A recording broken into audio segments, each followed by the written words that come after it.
La casa de la abuela es aburrida. Ya no quiero volver. Esas fueron las palabras de mi nieto Mateo, de 10 años, el último día de sus vacaciones de verano, después de haberlo cuidado durante un mes entero. Sofía, mi nuera, que había venido a recogerlo, pareció estar de acuerdo. Sí, es verdad. Quizás esta casa es un poco monótona para un niño. Mi hijo Diego me lanzó una mirada fulminante. Mamá, ya no te lo encargaremos más. Mateo tampoco quiere venir. Un mes entero en el que cociné con todo mi amor, jugué con él cuando me lo pedía e incluso soporté sus desplantes. Y a cambio, en lugar de agradecimiento, me trataban como a la villana. Y eso, a pesar de que los ayudo con más de 120,000 pesos al año para la crianza de Mateo. Pero no me subestimen. Yo también sé defenderme. Mi nombre es Elena Ramírez y este año cumplí 70. Hace 3 años, mi esposo Arturo falleció de cáncer, y desde entonces vivo sola en la casa que construimos hace 35 años, un hogar lleno de recuerdos. Como ama de casa, dediqué mi vida a apoyar a mi esposo y, en ocasiones, trabajé a tiempo parcial para ayudar con los gastos. Tú siempre te esfuerzas tanto por la familia, Elena. Lo menos que puedo hacer es construirte una casa digna, me dijo Arturo con esa sonrisa suya que tanto extraño. La casa que construyó con tanto esfuerzo tiene un valor aproximado de 3.5 millones de pesos.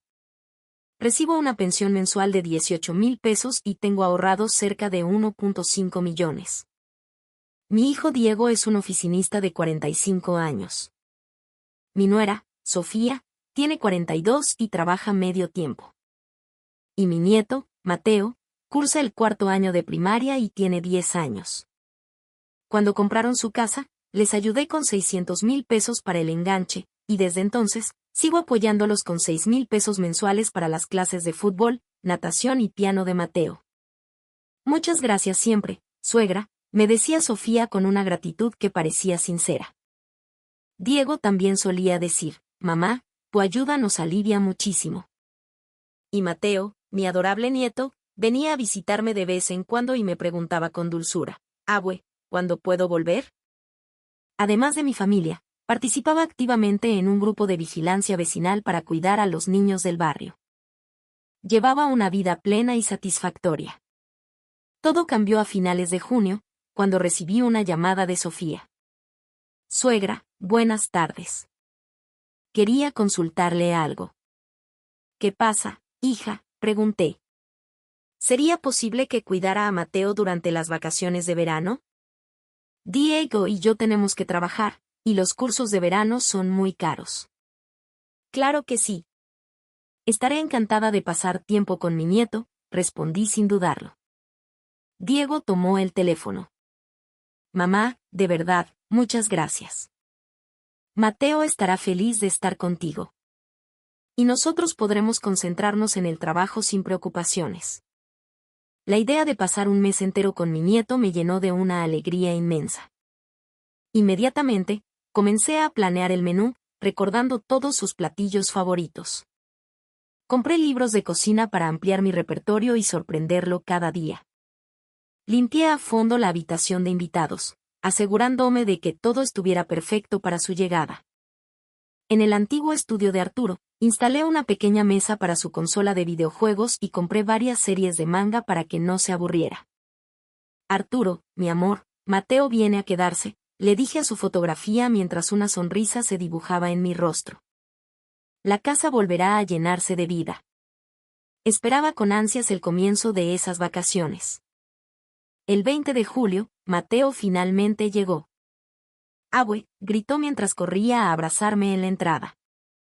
Lo estreché con fuerza, sintiendo una felicidad que me embargaba por completo. Bienvenido, mi niño. Vamos a pasar un mes increíble juntos. ¡Qué emoción!, respondió él. Sofía y Diego se despidieron con sonrisas. Muchas gracias, mamá. Le llamamos si pasa cualquier cosa. No se preocupen. Mateo y yo nos divertiremos mucho. Los primeros días fueron, en efecto, maravillosos. Cocinamos juntos, preparamos agua de Jamaica, fuimos al parque del barrio a jugar, y Mateo no dejaba de decir, «Abue, esto es muy divertido». Me sentía la abuela más afortunada del mundo. Sin embargo, después de una semana, el ambiente comenzó a enrarecerse. «Abue, quiero jugar videojuegos». Desde la mañana hasta la noche, la única palabra que salía de la boca de Mateo era jugar. Al principio, se lo permitía pensando que solo sería un rato, pero pronto me di cuenta de que pasaba el día entero frente a la pantalla. «Mateo, mi amor, ¿por qué no salimos un rato a que te dé el aire? Afuera es aburrido. No tengo amigos aquí». Mis sugerencias de dar un paseo o buscar insectos en el jardín eran completamente ignoradas. Cuando le presenté a algunos niños de su edad del vecindario, se burló de ellos.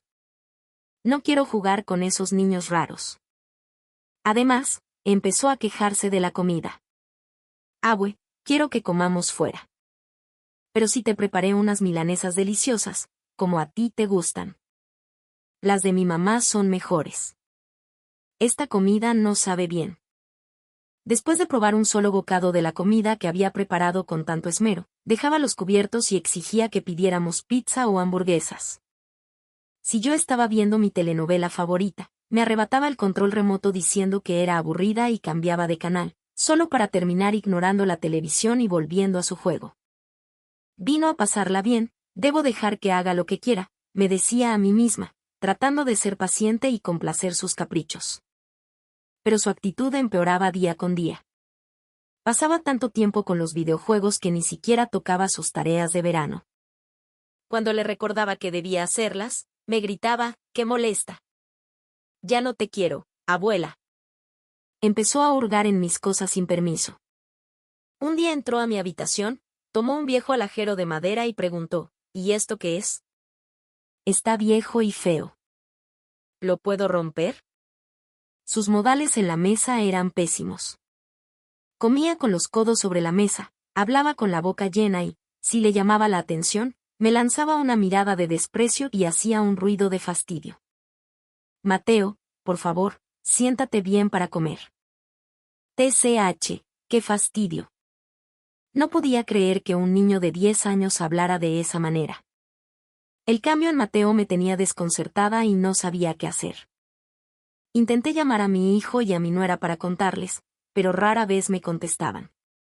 Cuando finalmente lograba hablar con ellos, sus respuestas me dejaban aún más desolada.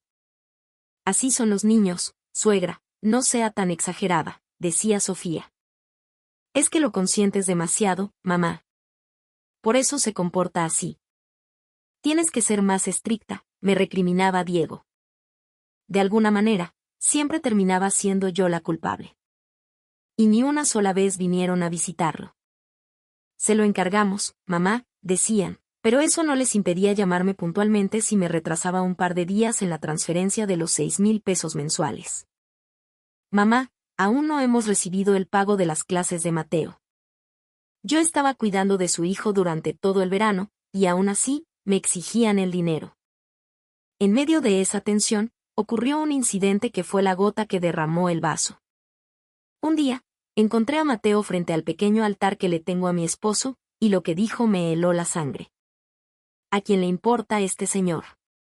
Su foto da miedo. Sentí que el corazón se me detenía. «Mateo, no digas eso.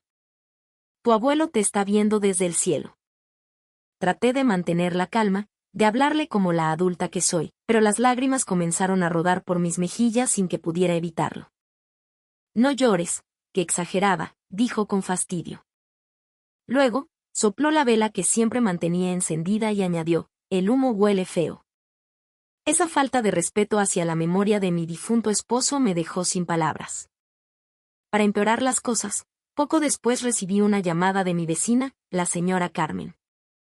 «Elena, te llamo por tu nieto», su voz sonaba preocupada. «¿Qué ocurrió, Carmen?» Lanzó piedras a mi patio y rompió la maceta de bugambillas que tanto cuidaba. También agrietó el cristal de mi ventana. Corrí a su casa para disculparme. El patio de la señora Carmen estaba hecho un desastre, y la ventana tenía una grieta considerable. «Carmen, de verdad, lo siento muchísimo. Por favor, permíteme pagarte los daños. Inmediatamente le di 800 pesos para cubrir la reparación. Cuando le pregunté a Mateo qué había pasado, su respuesta me dejó atónita. ¿Y a mí qué? No le apunté a la ventana a propósito. No es mi culpa. No mostraba ni una pizca de arrepentimiento. Este incidente dañó mi reputación en el vecindario. El nieto de Elena es un niño problemático, escuché decir. Los rumores se extendieron y empecé a sentirme avergonzada en mi propia comunidad. Finalmente, llegó el fatídico último día de las vacaciones. Frente a mi hijo y mi nuera, que habían venido a recogerlo, Mateo gritó: «La casa de la abuela fue súper aburrida. No quiero volver nunca más. Es una vieja molesta, no pude jugar con mis amigos, la casa es horrible y la comida asquerosa. Fueron los peores días de mi vida». Al escuchar sus palabras, Sofía, en lugar de reprenderlo, comentó con una sonrisa condescendiente: «Bueno, es comprensible. Quizás a los niños de hoy les falta un poco de estímulo en un lugar como este». Incluso Diego se unió al ataque. «Mamá, ya no te lo vamos a encargar». Mateo lo odió. «Podrías haber pensado un poco más en él, ¿no crees?». Después de un mes de cuidarlo con todo mi amor, no solo no recibí ni una palabra de agradecimiento, sino que me llenaron de críticas. La culpa de todo el mal comportamiento de Mateo recaía sobre mí. Los 800 pesos de la reparación de la ventana, por supuesto, salieron de mi bolsillo. Cuando mi hijo y su familia se fueron, me quedé sola en la sala, completamente aturdida. Afuera, el atardecer pintaba el cielo de colores hermosos, pero mi corazón estaba sumido en la más profunda oscuridad. «Arturo, ¿qué he estado haciendo todo este mes?», le pregunté a su fotografía antes de romper a llorar desconsoladamente. Al día siguiente, mi amiga y vecina Isabel vino a ver cómo estaba. «Elena, ¿estás bien? Ayer escuché los gritos de tu nieto y me preocupé por ti». Isabel, su comportamiento fue terrible. Hizo llorar a varios niños del barrio. «Tú no tienes la culpa de nada, Elena», me dijo con firmeza. Sus palabras me ayudaron a ver la situación con objetividad. El problema era Mateo. Y la actitud de mi hijo y mi nuera también tenía muchos puntos extraños. Esa noche, saqué mi libreta de cuentas y me puse a hacer números. El gasto anual en la familia de mi hijo, solo contando la ayuda para las clases, ascendía a 72,000 pesos. Los 600,000 pesos que les di para la casa ni siquiera habían mencionado devolverlos. Y durante esas vacaciones, entre comida, servicios y la reparación de la ventana, había gastado casi 25,000 pesos. Para mí, con una pensión de 18,000 pesos mensuales, no era una cantidad insignificante. Y a cambio de todo eso, en lugar de gratitud, me trataban como a la mala del cuento. Miré la fotografía de mi esposo. «Arturo, parece que me han estado subestimando bastante, ¿verdad?». En ese momento, algo dentro de mí comenzó a cambiar. Todavía no era ira, pero una nueva determinación empezaba a nacer. A la mañana siguiente, decidí analizar la situación con la cabeza fría. Ponerse sentimental no resuelve nada, eso lo aprendí de mi esposo, que trabajó toda su vida en el servicio público. Primero, calculé con detalle todos los gastos destinados a la familia de mi hijo. Los 600,000 pesos de la casa. Los 6,000 pesos mensuales para las clases, que durante los últimos 3 años sumaban 216,000 pesos. Más los 25,000 de las vacaciones. Un total de 841,000 pesos. A pesar de esa enorme ayuda, la realidad era que me trataban con desprecio. Luego, revisé mi propia situación financiera. Mi pensión mensual de 18,000 pesos, mis ahorros de 1.5 millones, y el valor de mi casa, 3.5 millones. Los números indicaban que podía permitirme mudarme a una residencia para mayores si lo deseaba, o seguir viviendo sola sin ningún problema. Y lo más importante era mi salud y mi futuro. Aunque tengo 70 años, me siento fuerte y llena de vida. Podría vivir de forma independiente por lo menos otros 10 o 15 años. Tomé una decisión. No tenía por qué seguir soportando esta situación unilateralmente. Con esa nueva resolución, comencé a actuar de inmediato. Lo primero fue buscar información. Agendé una cita en el servicio de asesoría legal gratuita del municipio. Licenciada, ¿puedo exigir que mi hijo me devuelva el dinero que le he dado?, le pregunté a una abogada de unos 60 años, que me explicó con amabilidad. Señora, el dinero que se da como donación es difícil de reclamar. Sin embargo, usted tiene todo el derecho a suspender cualquier ayuda futura. De hecho, es fundamental que asegure sus propios fondos para la vejez. También quisiera asesorarme sobre mi testamento, añadí. Esa es una decisión muy sabia. Es posible redactar un testamento que no siga estrictamente la porción legítima de los herederos, aunque siempre recomiendo considerar una parte para evitar futuras impugnaciones. Descubrir que la ley me amparaba y me daba opciones fue liberador. No necesitaba depender de mi hijo y su familia. A continuación, empecé a explorar nuevas posibilidades de vida. Visité varias residencias para personas mayores y descubrí que había muchas opciones cómodas por unos 15,000 pesos al mes. Nuestros residentes llevan una vida muy activa y plena, me explicó el administrador de una de ellas. Mientras escuchaba, sentí que un nuevo horizonte se abría ante mí. La posibilidad de convivir con gente de mi edad, participar en talleres y actividades, tener bibliotecas y centros comerciales cerca, todo ello disipaba mis miedos a la soledad. También consulté con una agencia inmobiliaria sobre la venta de mi casa. Por la ubicación, podría venderla por entre 3.8 y 4.2 millones de pesos. El precio, superior a mis expectativas, me dio una gran tranquilidad. Con ese dinero, podría comprar un apartamento nuevo y aún me quedaría un buen remanente. Le conté mis planes a mi amiga Isabel. Elena, qué situación tan terrible. Pero a los 70 años todavía se puede empezar de nuevo, y de sobra. Isabel había pasado por una experiencia similar con la familia de su hijo y había decidido independizarse. Al principio yo también tenía miedo, pero ahora mis días están llenos de alegría. Tú puedes hacerlo, Elena, estoy segura. Además, hay muchas oportunidades de voluntariado en otros lugares. Tu ayuda será muy apreciada. Mi decisión estaba tomada. Ya no había dudas. Esa noche, frente a la fotografía de mi esposo, hice una promesa en silencio. Arturo, mi amor, el resto de mi vida lo voy a usar para mí. Ya he servido a la familia más que suficiente. Creo que me lo he ganado, ¿verdad? Nos mudaremos juntos a un lugar nuevo y tranquilo. Me llevaré tu recuerdo conmigo, no te preocupes. Decidí reestructurar por completo la relación con mi hijo y su familia.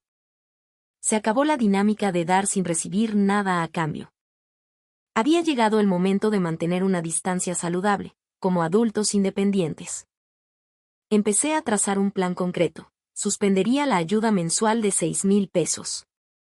No les reclamaría los 600,000 de la casa, pero no recibirían ni un peso más de mi parte. Vendería la casa, me mudaría a un apartamento y comenzaría una nueva vida. También prepararía un testamento formal, reduciendo la herencia de mi hijo a menos de la mitad de la porción legítima y donando el resto a organizaciones benéficas. Todo estaba listo. Solo faltaba comunicárselo.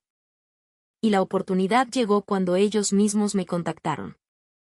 A finales de septiembre, Diego me llamó. Mamá, ¿cómo estás? Oye, Mateo dice que quiere ir a visitarte en el próximo puente. Dice que las clases lo tienen muy estresado y quiere relajarse un poco contigo. El mismo niño que el último día de verano había jurado no volver a pisar mi casa, ahora quería venir a relajarse. Seguramente las actividades extraescolares se le habían hecho pesadas y mi casa le parecía un escape fácil. Lo siento, Diego, pero no puedo recibirlo. ¿Por qué no? ¿Qué pasa? He decidido vender la casa y mudarme a un apartamento. Se hizo un silencio al otro lado de la línea. Pude oír cómo contenía la respiración. Espera un momento, mamá. ¿De qué estás hablando? Y también he decidido suspender toda ayuda económica de ahora en adelante. ¿Ayuda? ¿Te refieres al dinero para las clases de Mateo? Exactamente. A partir del próximo mes, ya no lo recibirán. Mamá, espera. ¿Qué te pasa? Con una calma que ni yo misma sabía que poseía, le expliqué, ya cumplí 70 años, Diego. Quiero usar el resto de mi vida para mí. Creo que ya los he ayudado lo suficiente. Pero no puedes decirnos algo así de repente. Nos pones en un aprieto. Sofía tomó el teléfono. Suegra, ¿qué es eso de que va a vender la casa? Lo que oyes, Sofía. Vendo esta casa y me mudo a un apartamento en el centro. Espere un momento. No pensará gastarse todo el dinero de la venta, ¿verdad? ¿Y qué pasa con nuestra herencia? Por fin salió el verdadero motivo de su preocupación. No era mi bienestar ni mi felicidad, sino el dinero. Mi patrimonio no es de tu incumbencia, Sofía. Pásame a Diego. Mamá, ¿qué va a pasar con nuestra herencia? Esa casa es de la familia. No puedes hacer lo que quieras con ella. ¿Y eso de cortar la ayuda, qué significa? Nosotros también tenemos una vida que mantener. Mi hijo era igual. Su única preocupación era el dinero. La naturalidad con la que asumía que mi apoyo era una obligación me enfureció. Si fue por el comportamiento de Mateo, haremos que se disculpe, dijo Sofía, cambiando de tono apresuradamente. Pero ya era demasiado tarde. No seas infantil, mamá. Ya estás grande, compórtate como una adulta, añadió Diego. Su comentario fue el colmo. Solo les preocupa el dinero, ¿verdad?, respondí con una voz gélida. La actitud de Mateo es un problema, pero su egoísmo es la raíz de todo. ¿De qué hablas? Somos familia, es normal. Familia, reflexioné un momento antes de continuar. Díganme, para ustedes, ¿qué soy yo? ¿Un cajero automático? ¿Una guardería gratuita? Mamá, ¿qué cosas dices? ¿Saben cuánto dinero les he dado en total? Cerca de 900,000 pesos. Y a cambio, Mateo me dice que soy aburrida y molesta, y ustedes solo me hablan de dinero. El silencio al otro lado fue rotundo. La ayuda se suspende a partir del próximo mes. Y no es necesario que vuelva a ver a Mateo. Por favor, no vuelvan a contactarme. Suegra. Si no tenemos ese dinero, tendremos que sacar a Mateo de todas sus clases. Y nuestra economía se verá muy afectada, la voz de Sofía temblaba. Ambos trabajan, encontrarán la manera de solucionarlo. Mamá, piensa en el futuro de Mateo. Si deja sus clases, ¿qué será de él? Eso es algo que ustedes, como sus padres, deben resolver. Yo ya no tengo nada que ver. Pero mamá, somos familia. La familia se ayuda en los momentos difíciles. ¿Familia? ¿Y dónde estaba la familia cuando yo los necesité? Con los problemas de Mateo, con las quejas de los vecinos. Lo enfrenté todo sola. ¿Dónde estaba la familia para darme las gracias? Diego se quedó sin palabras. Ya he consultado con una abogada. Cualquier comunicación futura será a través de ella. ¿Una abogada? No exaggeres, mamá. Somos familia. Entonces ya no hay nada más que hablar. Adiós. Colgué el teléfono sin esperar respuesta. Me temblaban las manos, pero sentía una extraña calma en el corazón. Volvieron a llamar varias veces, pero no contesté ni una sola vez. Mientras avanzaba con los trámites de la venta de la casa, supe por mis amigas del barrio que la vida de mi hijo y su familia había cambiado drásticamente. Al parecer, Mateo tuvo que abandonar todas sus actividades extraescolares. Díselo a la abuela. ¿Por qué tengo que dejar mis clases?, escuché que le gritaba a sus padres. Su alimentación también se volvió más modesta, y las salidas a restaurantes disminuyeron drásticamente. Quiero comer fuera. Quiero más comida. Esos 6,000 pesos mensuales eran más importantes de lo que jamás imaginaron, y ahora lo estaban aprendiendo por las malas. La relación de pareja también se deterioró por los problemas económicos. Sofía tuvo que aumentar sus horas de trabajo y Diego empezó a buscar un segundo empleo. Sin esa ayuda, estamos acabados. Y pensar en la herencia que estamos perdiendo, podía casi oír sus conversaciones. Mientras tanto, mi nueva vida florecía. El apartamento para personas mayores, a 5 minutos de la estación, resultó ser más maravilloso de lo que esperaba. La convivencia con otros residentes de mi edad es agradable, y cada día está lleno de actividades. Mi rutina comienza con gimnasia por la mañana, seguida de lectura, mis programas de televisión y voluntariado en la biblioteca del barrio. El contacto con los niños de la comunidad me llena el corazón. Gracias, abuelita. Vuelve la próxima semana, por favor. La gratitud sincera de estos niños me hace ver claramente la diferencia con Mateo. Un niño bien educado nunca olvida el respeto por sus mayores. Un año después, recibí una carta de Mateo. Abuela, lo siento. Fui muy malo. Quiero verte. Dejé todas mis clases y ya no puedo jugar con mis amigos. Extraño tu comida deliciosa. Era una carta de disculpa, escrita con la caligrafía de un niño. Al mismo tiempo, mi hijo y mi nuera me llamaron para disculparse. Mamá, nos equivocamos. Por favor, danos otra oportunidad. Mateo está muy arrepentido, dijo Diego. Suegra, cometimos un error terrible. Por favor, permítanos ser una familia de nuevo, suplicó Sofía entre lágrimas. Mateo es solo un niño. Con una buena educación, todavía puede corregir su camino. Es su responsabilidad como padres criarlo para que sea un buen hombre.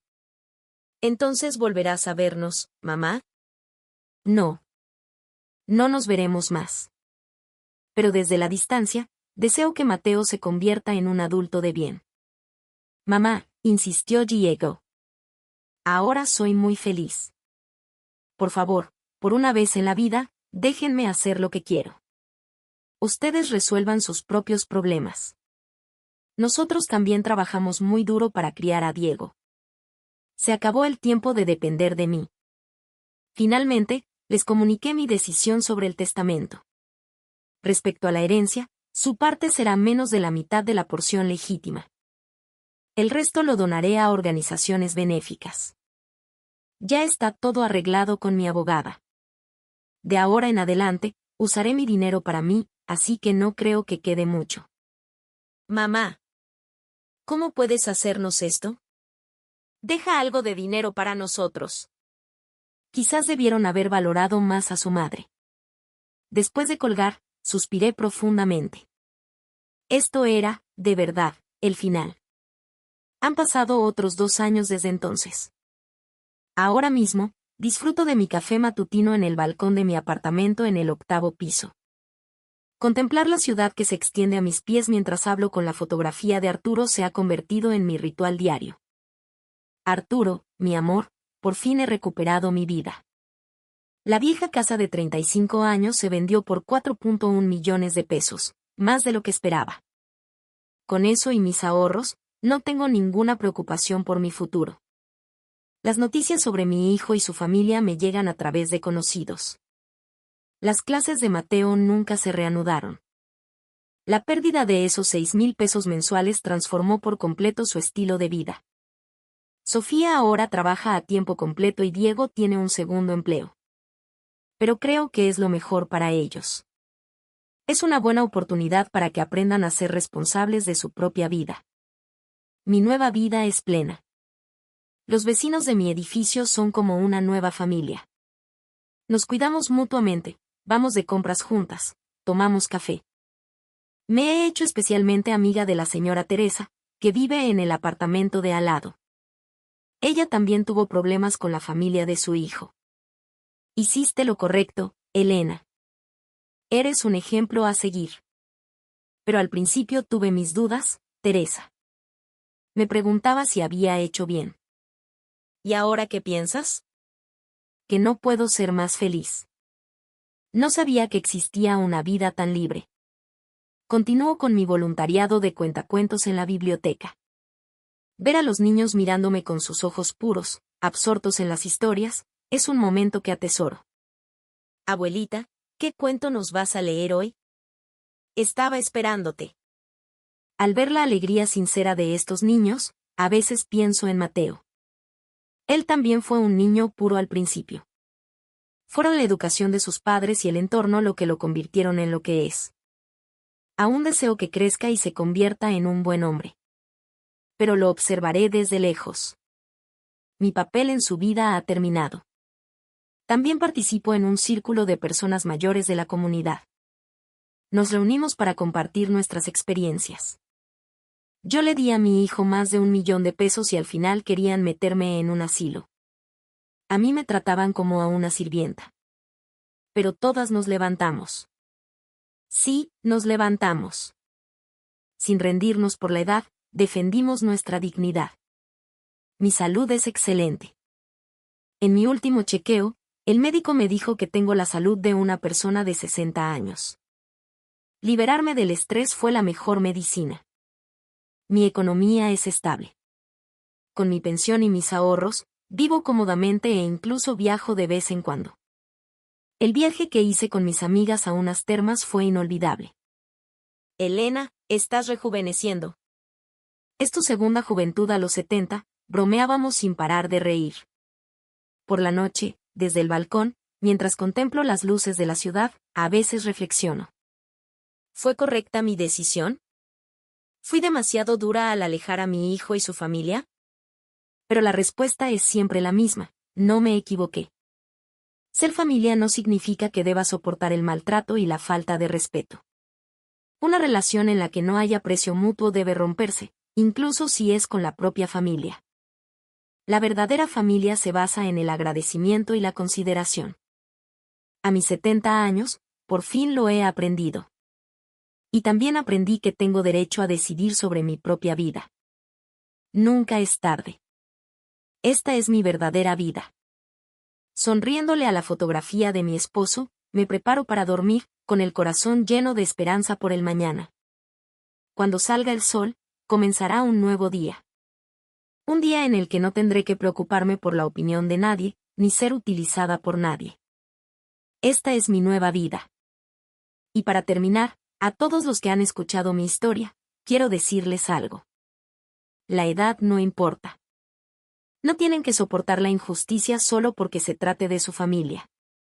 Su vida es suya. Tengan el valor de elegir su propio camino. Como yo, incluso a los 70 años, pueden empezar una nueva vida. No pierdan la esperanza. Un mañana maravilloso les espera. Espero que mi experiencia sirva de ayuda a quienes se encuentren en una situación similar. Incluso con el paso de los años, su vida les